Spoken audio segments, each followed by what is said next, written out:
Hi, my friends. Hi. Hey guys, Hi. Hey, How are you y'all. guys doing? doing It's great. fine. Oh, the light is on now. Yes, that was some video effect that we have agreed on before here.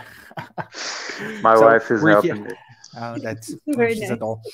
So guys, we're here to our 14th day of this amazing study. We're studying the book Paul and Stephen, an amazing book that was psychographed by our beloved Chico Xavier.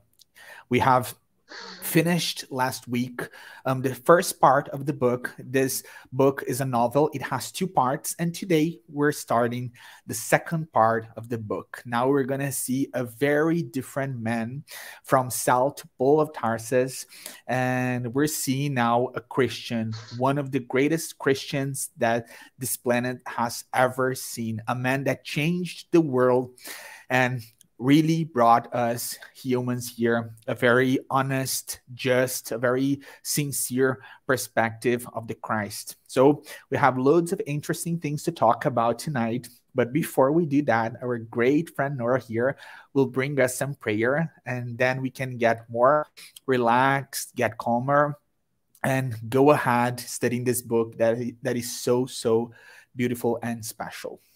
All right. Dear Mother, Father, God, we thank you so much from the bottom of our hearts for being here, whether live or on demand. We ask for blessings, abundant, starting from our hearts and out, that if anyone listening to this is listening and needing a message of hope, that the special messengers of the good touch each and every heart and bless us all. Say the Hail Mary prayer. Hail Mary, full of grace, the Lord is with thee. Blessed art thou among women, and blessed is the fruit of thy womb, Jesus.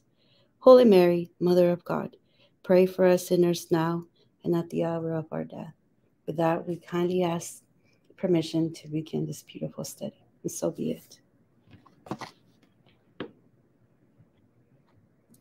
Beautiful, dear. So much. Thank you so much. Guys, so last week we finished the first part of the book. And in that first part, we saw Saul of Tarsus, this very impressive man who was very proud, who had that lovely fiancée named Abigail. We saw her brother called Stephen. We saw all that context, and we saw that Saul of Tarsus was the huge and the major persecutor of Christ's doctrine.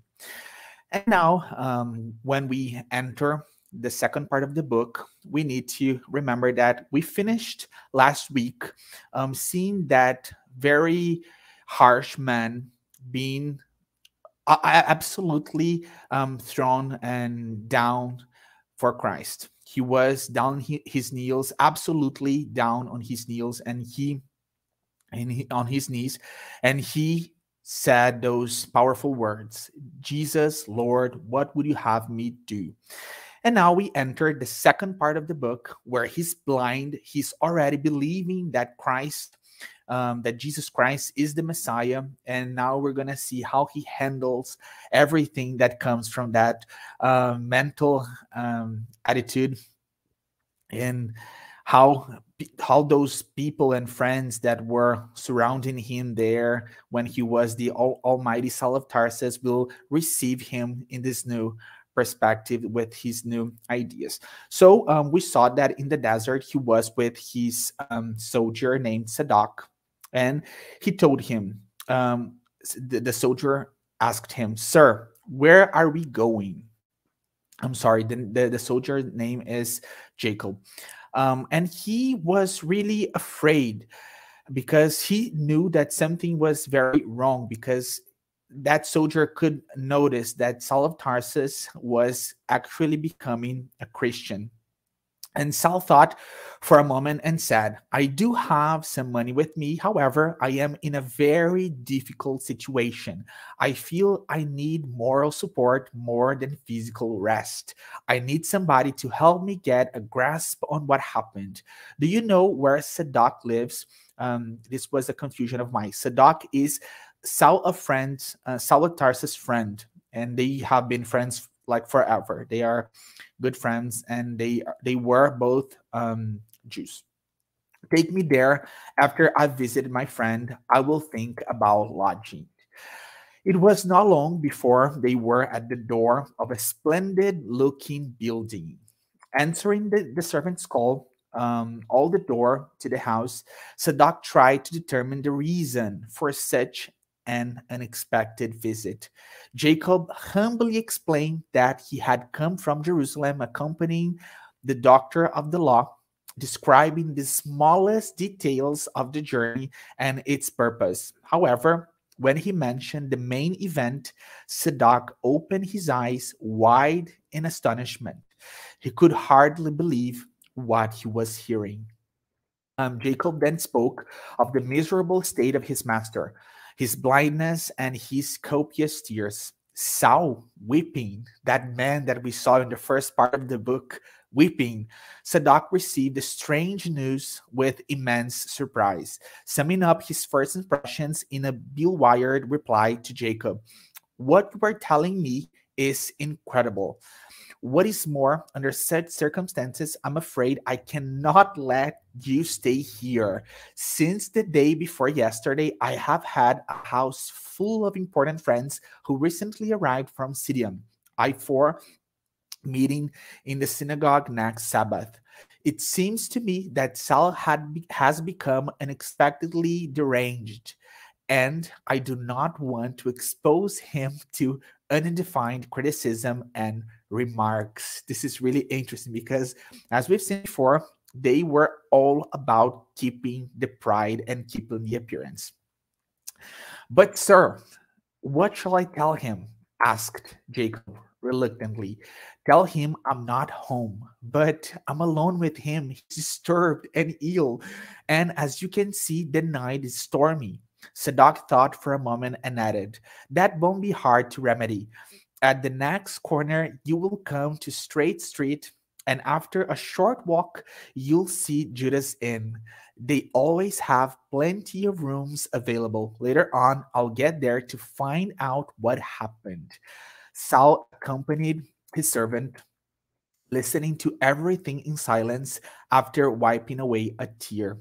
He had not planned on such a reception from a colleague he had always considered worthy and loyal in every circumstance of life.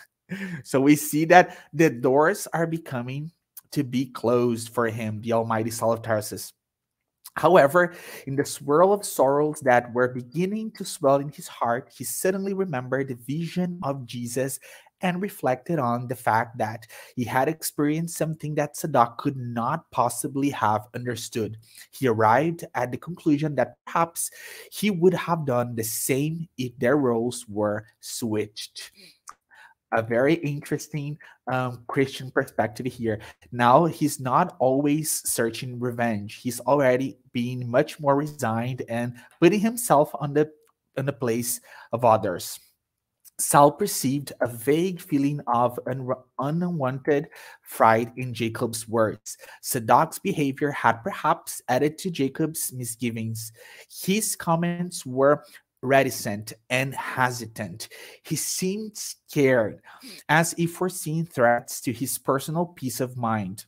In the simplest expressions, he revealed the fear of being accused of having any link with the way. In his broad psychological awareness, Saul understood it all. It was true that he had stood as the supreme leader of the terrible persecution, but from now on, consecrating his life to Jesus, he would compromise, anyone who approached him directly or ostensibly. His transformation would provoke many an outcry within Pharisaic circles. He sensed in Jacob's indecision the fear of being accused of some sort of sorcery or witchcraft. After they had comfortably settled in at Judas Maras inn, Jacob said worriedly, Sir, I'm sorry to bring up my own needs, but according to prior arrangements, I need to return to Jerusalem, where my two children are waiting for me, so that we may settle in Caesarea. That'll be fine, answered Saul, respecting Jacob's scruples. You may leave tomorrow morning. Besides, he continued, as if to comfort himself, Jesus told me to enter the city in order to find out what to do. I'm sure he will not keep me in ignorance about it. This is really interesting because he had barely become a Christian and he's already full of faith in Jesus Christ. This is beautiful. Saul was not alone. In the thick veil of darkness, he gave himself over to deep and sad thoughts. His full and generous money bag assured him the attention of the innkeeper, who from time to time came to see about his needs, but he could not convince his guest to take part in the meals and entertainment because nothing would draw him away from his reserved isolation. Those 3 days in Damascus were comprised of strict spiritual discipline. His dynamic personality had put a stop to mundane activities so that he could examine the errors of his past, the difficulties of his present, and the undertakings of his future. In appraising human values, Saul experienced the unbearable anguish of those who are completely forsaken. But in the whirlwind of his memories, the figures of Stephen and Abigail stood out, offering him consoling sentiments. He now understood that Christ, who had come into the world principally for I'm sorry, I want to read this again.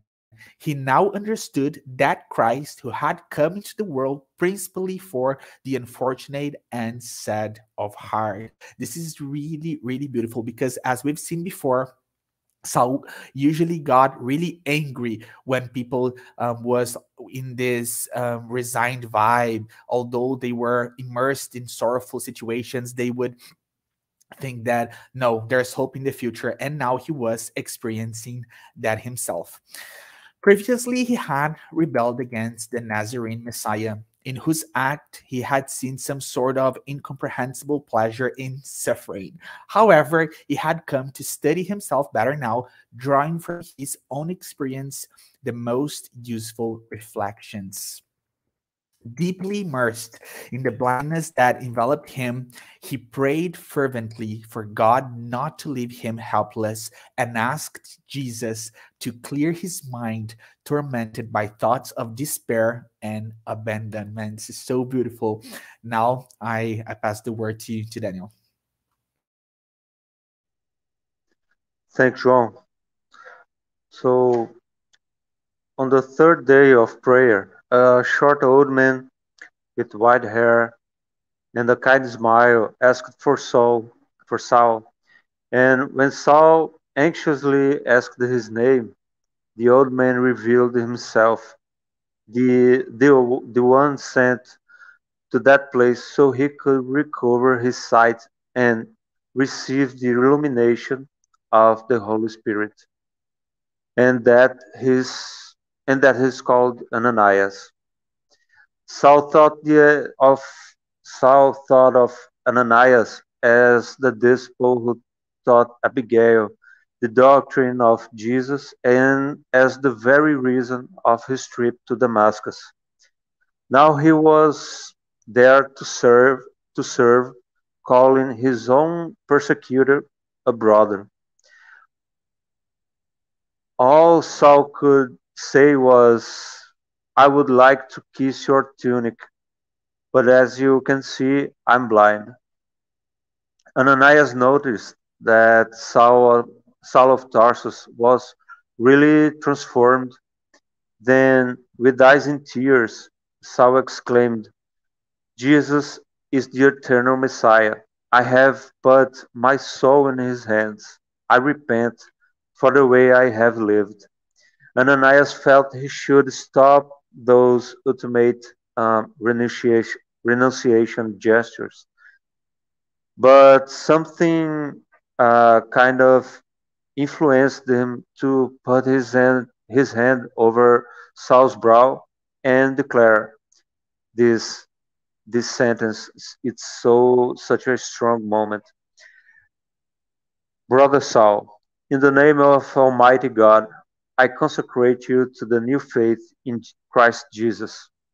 And Saul exclaimed, May the Lord forgive my sins and enlighten my purposes for a new life. Ananias completed by saying, how, in the name of the Savior, I pray to God that you may see again. As something like scales were falling down from Saul's eyelids, he recovered his sight, and both Saul and Ananias got really filled with joy, and they started to cry a lot. And Ananias lifted Saul by the arms and asked it for an embrace to praise the Master who made them brothers.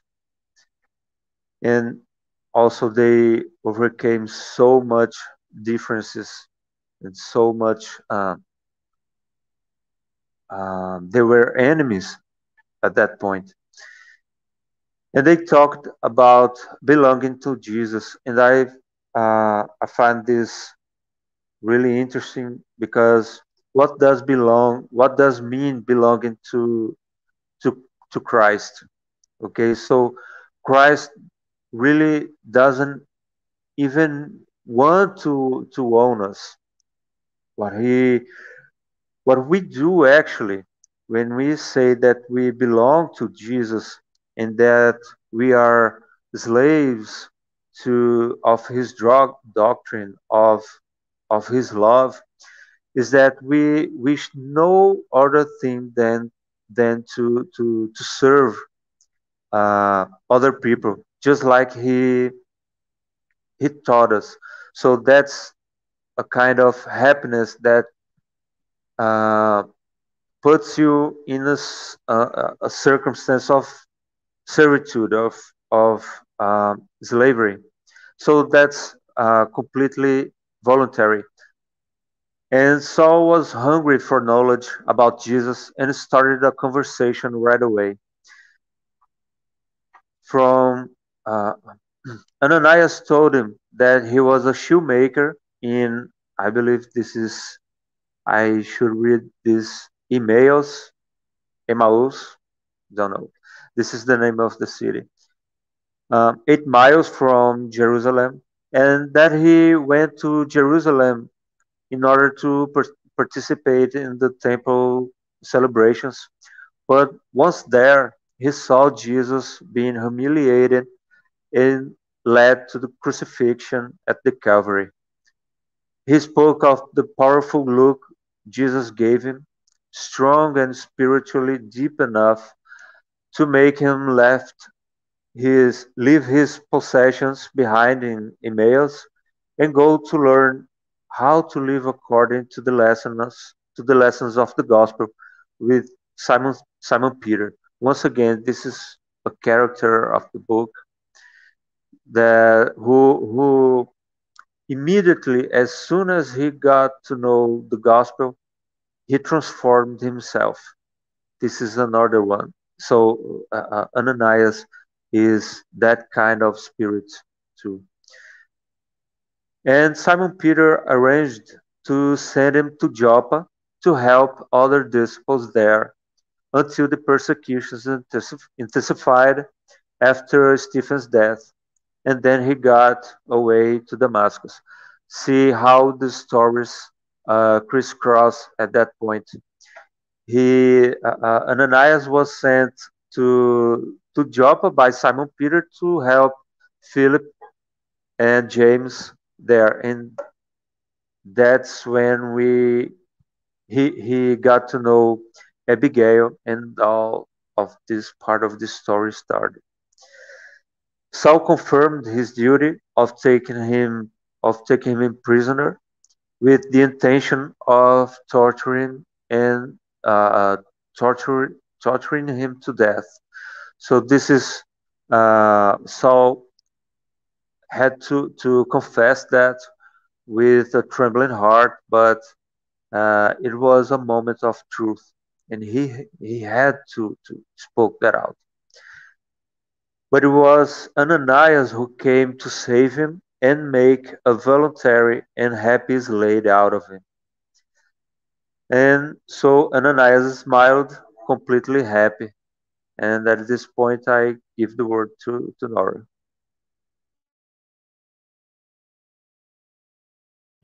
Wow, guys, this is beautiful.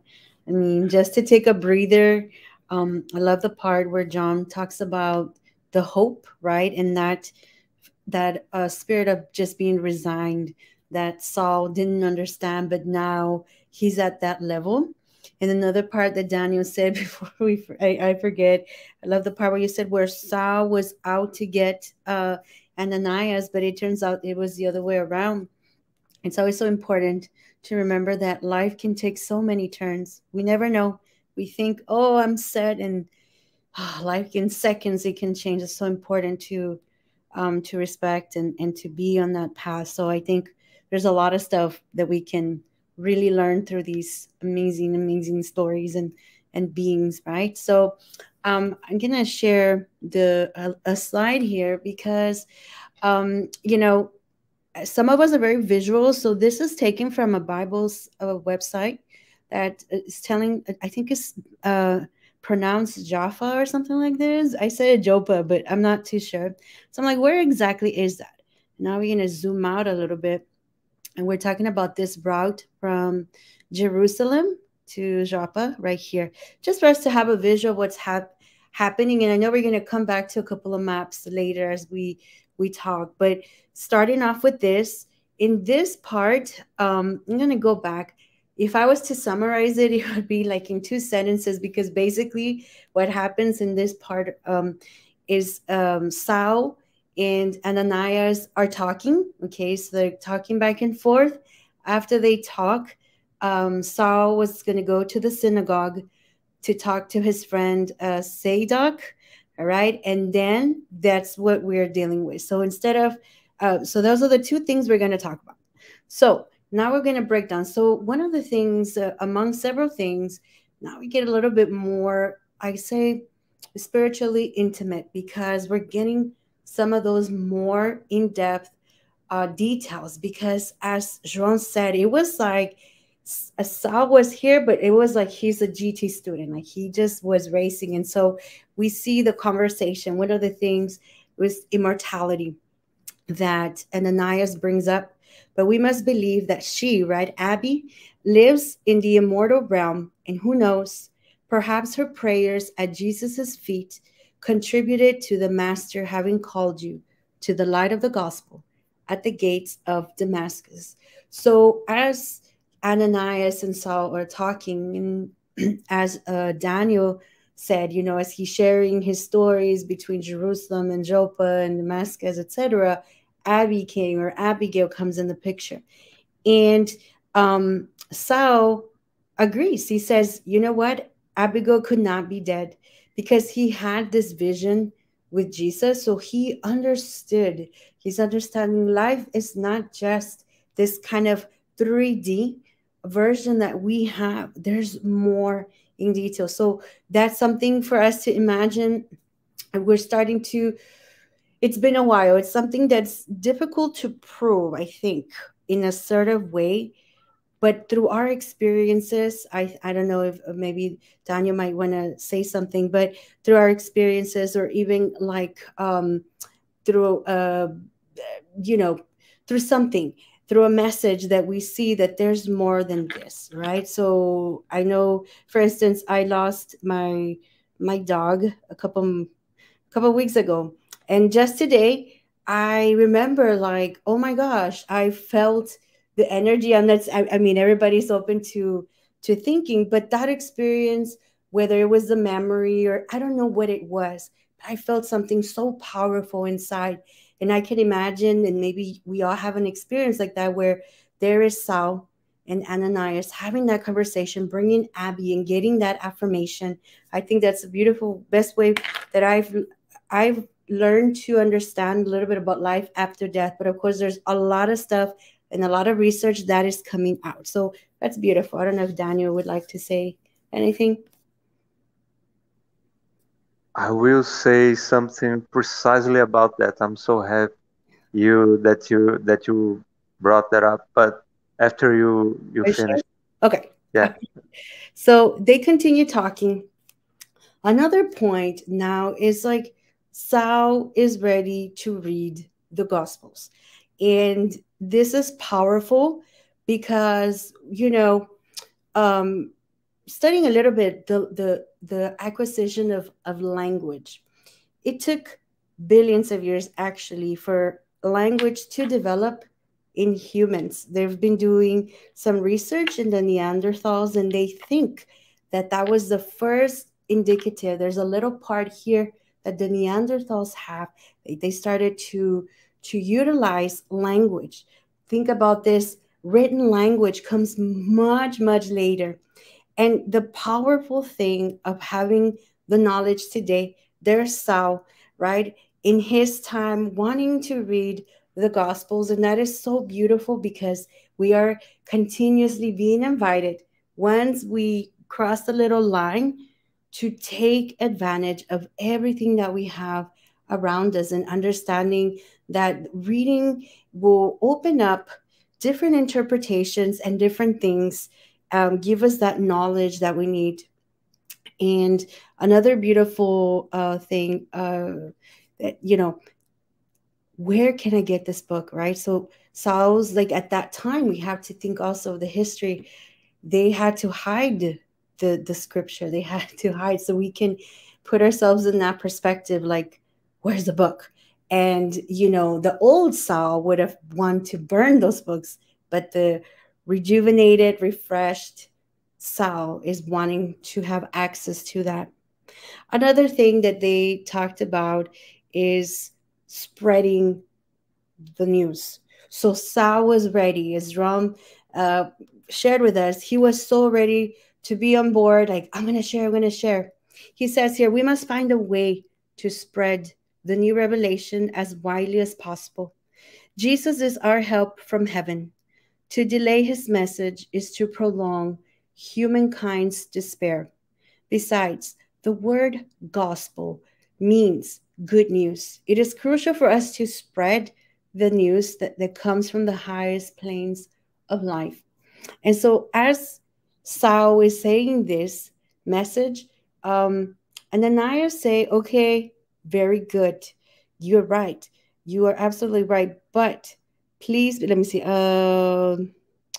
It says here, but I think you should be very prudent during this new religious phase. All right. So we're going to stop for a little bit to reflect on that, because we are studying this book and there seems to be a lot of that religious relationship in here, right? And we think about it, we can always cross-reference with the Bible, and of course we have the Gospels according to Spiritism. But yet when Ananias says that, it says this, it's almost like it makes us stop and think, right? Once again, to understand that one, it's not about the religion, but two, then if it's not this, how can I spread those news, right? And it's always in our days today, to be respectful of different people and their beliefs and where they're at. We're all at different points of understanding. And I think Ananias was telling him, it's not to not go and spread the news, Sal, right? But it's to be prudent. And so I think one of the most beautiful gifts that we have of Spiritism is really because it's the charity, right? Or the fraternity. When we put ourselves out there to help, to be role models, without even saying a word, we could already be spreading these good news, which I think is kind of where this is alluding to, for in a more modern version that we can relate to, right? Because there's so much outside material, and there's already material, even though it's not labeled Spiritism, it is still very good content that helps us get to places that might help us make a connection where we didn't. So Ananias' advice for Saul, being so new, so fresh in this, right, quote unquote, and wanting to spread, was good. And I remember when I came across Spiritism, I wanted everybody read the books. You don't understand, and people are like, what? into years later, it took time to understand, be that example, and everything else will fall into place, and people will ask, right? Especially here in the United States, once they know a little bit, they will start to ask. So that was a beautiful conversation. Another thing that they talked about was the healing, right? That Daniel mentioned. And it's, Saul says, Jesus sent me a doctor. Ananias came to help me, to heal me in his name. And, it's so important that healing, it's not the person, but it's Jesus, it's God, it's those divine beings. And we're merely the messengers, we're the vehicles that are being used. So that's very beautiful. But also because Saul could have taken a different direction. He could have said, let's make an inference. If Jesus doesn't come again the way I saw him in the vision, I'm not going to be open to this healing experience. But yet Saul didn't do that. He had the humility and the faith, right? The hope that this was a messenger, and he got healed. And so many times in our daily lives, we have signs all over, right? To come and tell us, give us answers to questions that we have had, get us to places. Sometimes it might take one or two things. Sometimes we need to solve a little puzzle, but we're always getting clues. We're always getting answers. We just have to be open to that. And I think that comment was super powerful coming from Saul. Another thing that I find this beautiful, that they were talking about, what do I do with the knowledge from my past? Does it go to waste? And here, absolutely not. We've talked about this multiple times. Here, Saul says, I used to occupy my time with the study and exegesis, I don't know how to say that word, of the law of Moses. Now, however, I shall fill my hours with the Spirit of Christ. I shall work at that task until the end of my days, and I shall try to begin my work right here in Damascus. It's so important that everything that we bring with us, we understand it's like a ladder that we're building to get to bigger, higher places, or wherever we need to get to, whether it's in knowledge and life, to get ahead.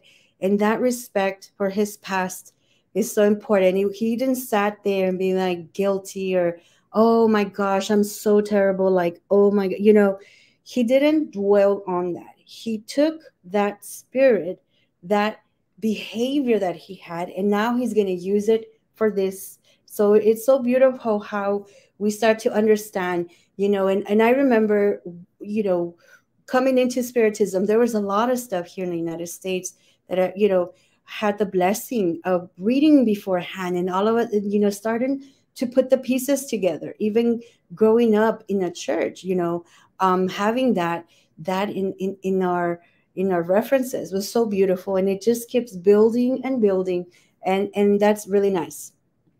All right. So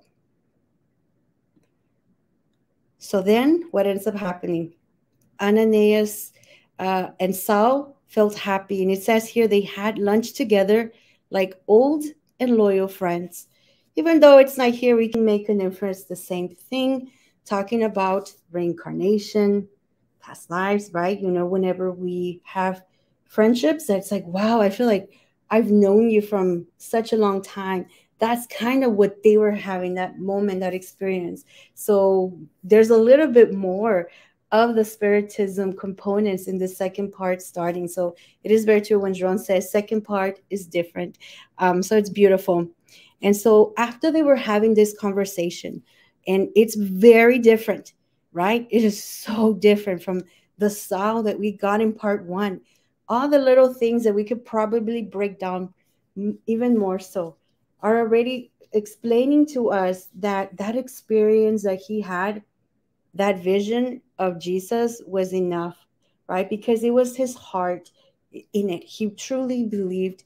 And with this, he says, okay, Ananias, I'm going to go to the synagogue and I'm going to look for my friend Zadok, right? So they go, and he says, right? And Sedok's like, oh my gosh, look at you. I knew you were in town, but I didn't want to embarrass you. You know, you're sounding a little crazy because you're into all of that. And then Saul, he says here, but Zadok replied Saul calmly, I saw Jesus resurrected, right? And it says here, the others made a great effort to contain an outburst of laughter. And, you know, just to finish this thought with this, like, you know, first we can always use the usual when something we don't understand, right? Maybe that fear, we might want to laugh. But it says here that saw Jesus. He felt Jesus. He had that Jesus experience. For him, it was so real, and people couldn't understand it. And you know that's why when people don't know, right, like the ignorance of the experience or not even being open to it, right? People have weird reactions, and we've all been guilty, you know, of it. And so them wanting to laugh, it's something like understandable, but you know, let's take a pause because I always feel like reading for us to understand ourselves is very critical, right? To not fall and be like these people around, to not be like Sadok or the people around Saul. If somebody has an experience, and even if it might be different than ours, okay, just listen and just take it in, and just remember, you know, that's another person's experience, and to respect it because for them it was very real, and so much so that now we have a different self. So this was definitely a very, very, very different part. Let me remove my sides, and there it is. Thanks, friends. Beautiful, dear. So, so beautiful. And as we've talked before here, yes, we're entering a very different part of the book. And in this second part, we have loads of things to analyze as spiritists that we are, and as a spirits reading this book. Bro, do you want to say something before I bring some comments? No? Okay. Guys, there are a couple of things that I would like to comment here. And to bring as we have done the Spirit's book. As we saw when I was bringing the book's texts, we see this man very in a very different situation. He was feeling afraid. He was feeling much weaker. He had this huge transformation because he was a very powerful man, and now he was in a very humble place, totally different. But we saw in the book that he started to receive a couple of thoughts before he started thinking about Jesus, and after that, when he was full of hope and faith and more resigned, he started thinking about Abigail, Abby, as Norah, and as Norah says her name, and Stephen. And this is a thing the Spirit explains to us. I'm going to read two questions here about this contact. Question 459: do spirits have any influence on our thoughts and actions? The superior spirits responded, their influence on you in this regard is greater than you suppose, for very frequently it is they who guide you. As we've seen and talked here before, since he could connect, he could get more elevated in terms of vibration, he could achieve this point where he would receive and Stephen's thinkings. Question 460. Do we have our own thoughts plus others that are suggested to us? And here, this question is really important because we saw that he was receiving thoughts from Abigail and Stephen.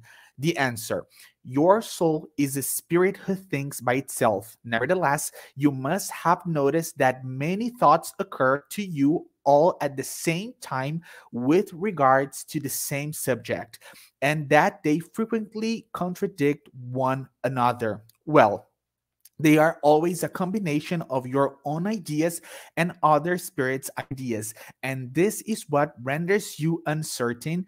You have several ideas within your mind battling it out with each other. we see here that Kardec was, when he was putting together the codification, he was explaining this exact moment that we saw in the book. And this is why Saul, and now, yes, yet Saul of Tarsus was receiving those thoughts. Another very interesting thing here. We saw in this part of the book a very interesting mediumistic phenomenon, the healing process when he recovered his sight. He was blind and then he was healed. This is really interesting because we know that God, there's no random situation, there's no random assembly of things. So we do feel and think that God would reserve a very special man, a very special medium, to be there talking to Saul of Tarsus and to heal him. So we see here that Ananias was a medium, and we're gonna see that, and we've seen in the book that he has multiple gifts. He's not only a healer; he has another mediumistic powers as well. But here, since we saw that Saul of Tarsus was healed, I want to bring another question from the Spirit's book. I want to read question 556. Let me find it here.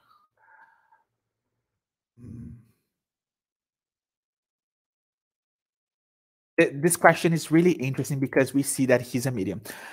Kardec asked the superior spirits, and they answered.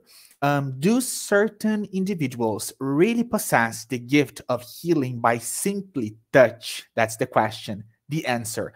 Their magnetic power may act to that extent when it is aided by purity of sentiments and an ardent desire to do good. For then, good spirits come to their aid. It is necessary, however, to distress the way stories are told by very gullible or enthusiastic individuals who are always ready to see the miraculous in the simplest and most natural things. One must always distrust the self-interested claims of persons who exploit credulity for their own profit. Amazing answer. As we're for sure here that Ananias was a medium, and he was able to heal Saul of Tarsus, and he healed him. But the important thing here, and Norah touched the subject, that Saul was presenting a mental attitude that was in favor of that healing process, because as we've seen, he went through loads of bad things. He was blind. He could obviously be immersed in bad thoughts. He was having bad thoughts, but he was able to recover his faith and his hope. And in doing that, he was helping the healing process. And then Jesus sent a medium, Ananias, to heal him with all those magnetic powers and all the things that a medium has to do in order to proceed that way. So this is very interesting because in this part of the book, we're going to see loads of mediumistic phenomena, and this is one of the first, a very important one, because and Norah has studied Andrea Louise books with us. We see that when the person does not contribute with a good mental attitude, they don't get healed. They're not, it's impossible to help them. And that's why when we see in the Bible all those amazing, although we know they're not miracles, we're just using the word. When we see those amazing miracles that Jesus performed a couple of times, we see in the actually in the major times, in the major moments, we see in the Bible Jesus saying, your faith healed you. You were saved by your own faith. That's why, because the one being helped with his or her mental attitude. This is really important. And Tarsus was a new man. Do you guys wanna say something?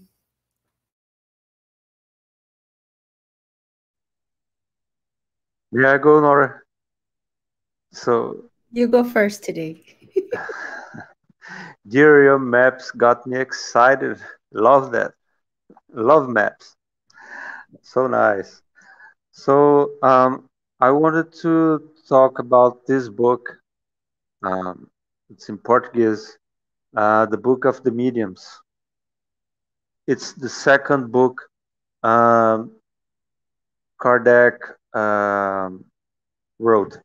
So at the topic 21, he wrote about the materialistic ones for the lack of something better. So it means people who are materialistic because they don't have anything better to believe. What does that mean?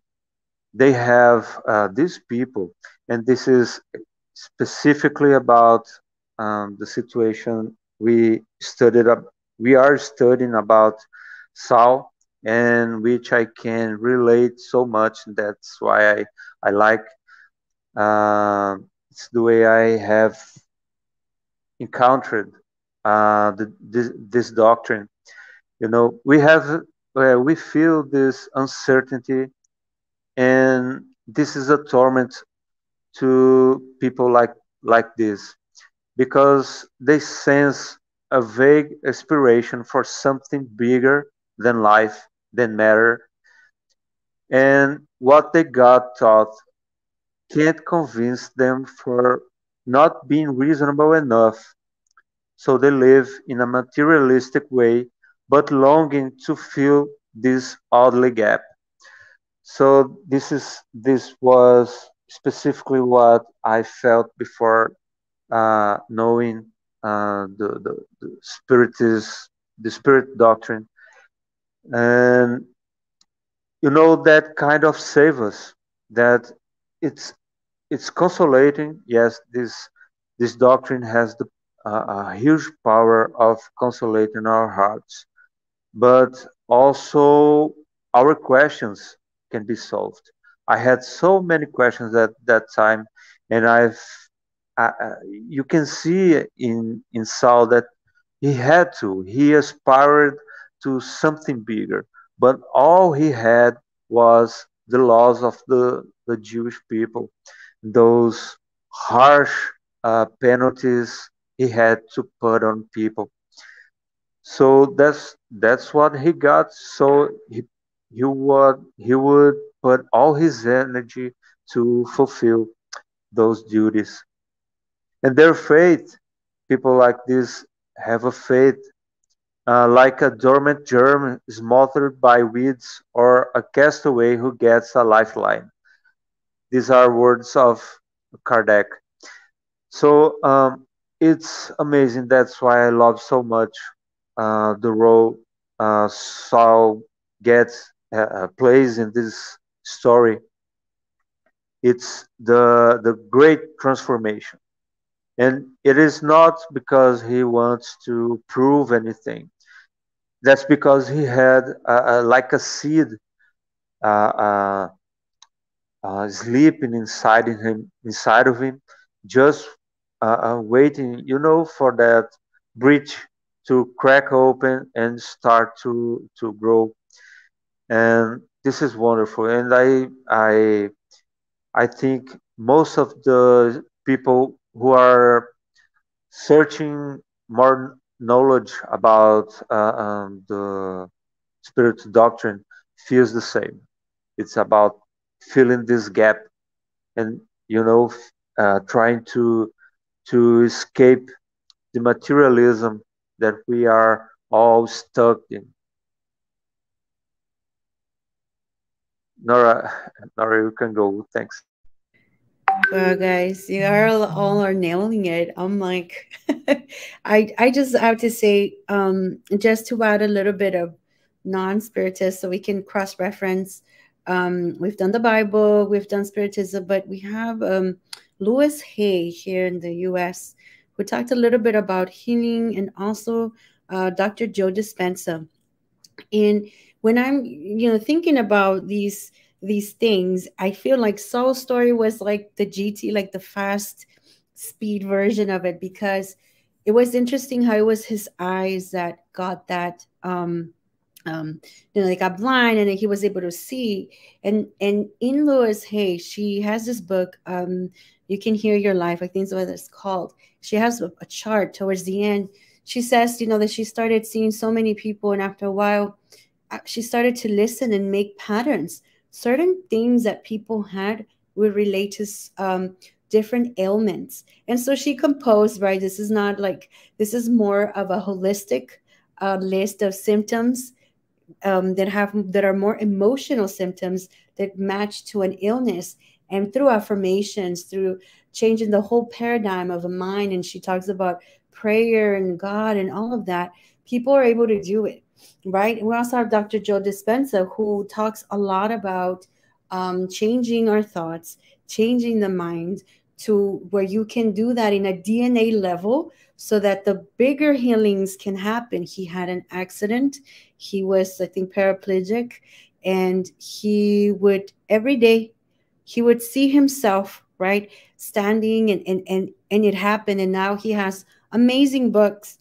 But even with this, right, these are all situations that take time.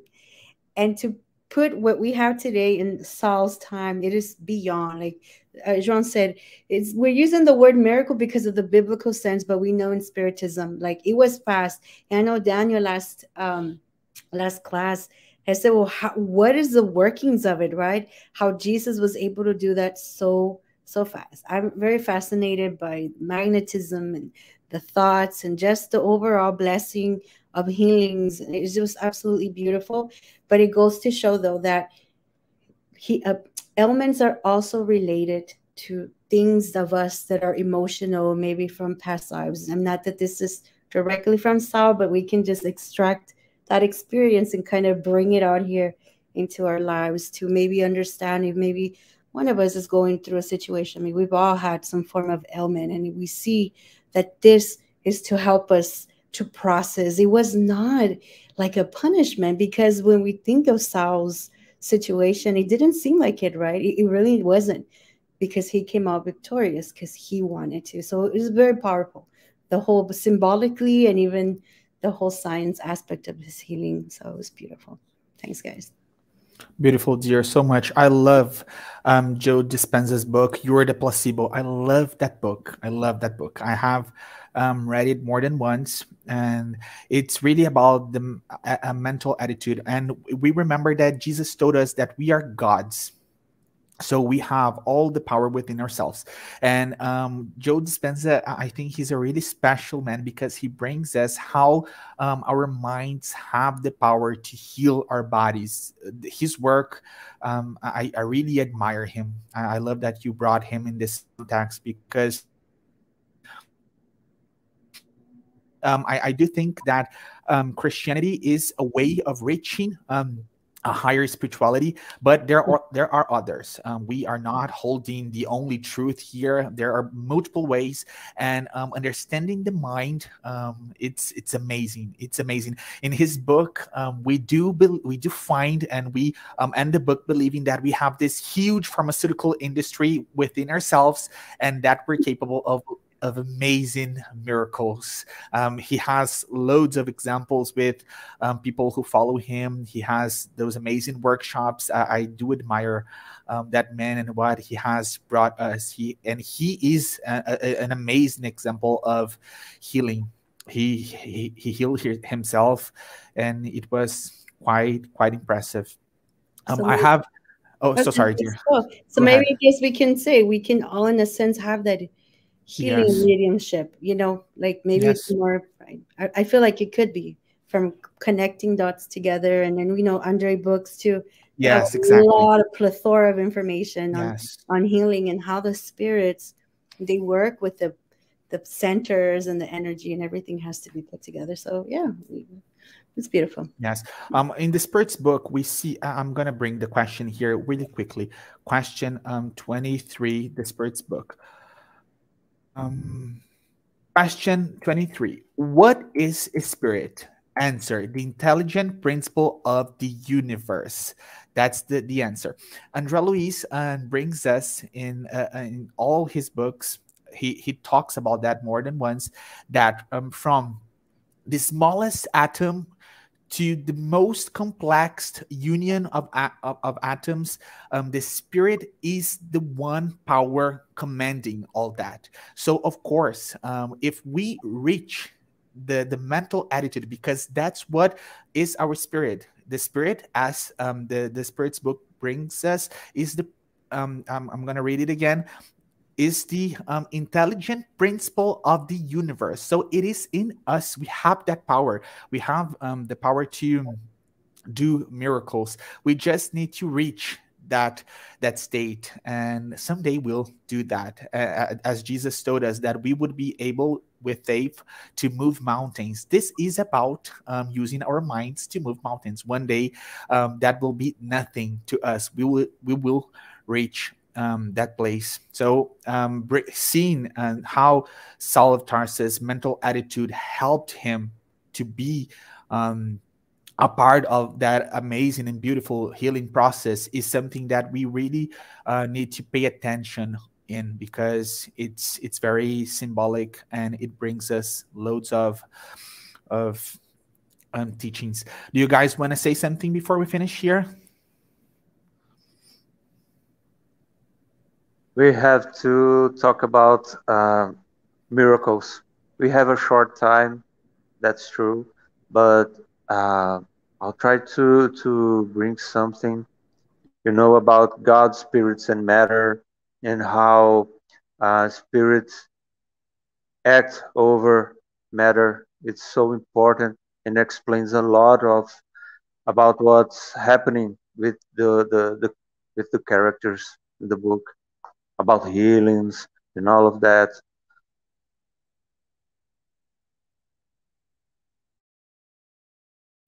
Dear, do you want to say something else?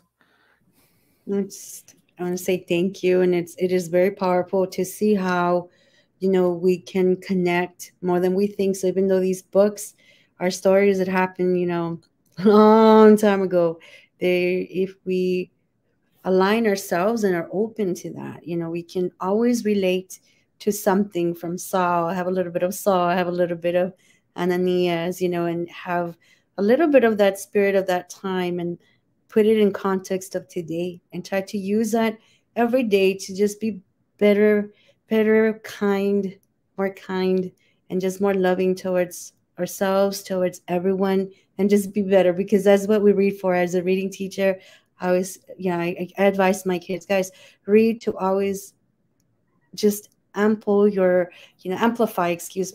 knowledge, your passion for reading, but also just for everything, to be a better, more well-rounded person. So it is absolutely amazing. Just a little couple of pages that we read, everything we can learn and take from. I learned so much this evening. Thanks, guys. Yeah. Me too. I just want to thank you guys. And as Daniel brought us, we're going to talk a lot about miracles in the next chapters, in the next pages, and see how those so-called miracles are nothing but something very natural, a couple of phenomena that can be explained with all those amazing laws that God brought us, and that the Spiritist doctrine analyzed and made it much easier. Bro, do you want to say something else today? Thanks, guys, one more time. So nice to be with you guys. Thank you. It's great. You are learning so much together. Yes, me too. I'm learning a lot with you too. I just want to thank you both. Thank everybody that is watching the studies, that are sending messages. We read them all. Everybody, thank you guys so much.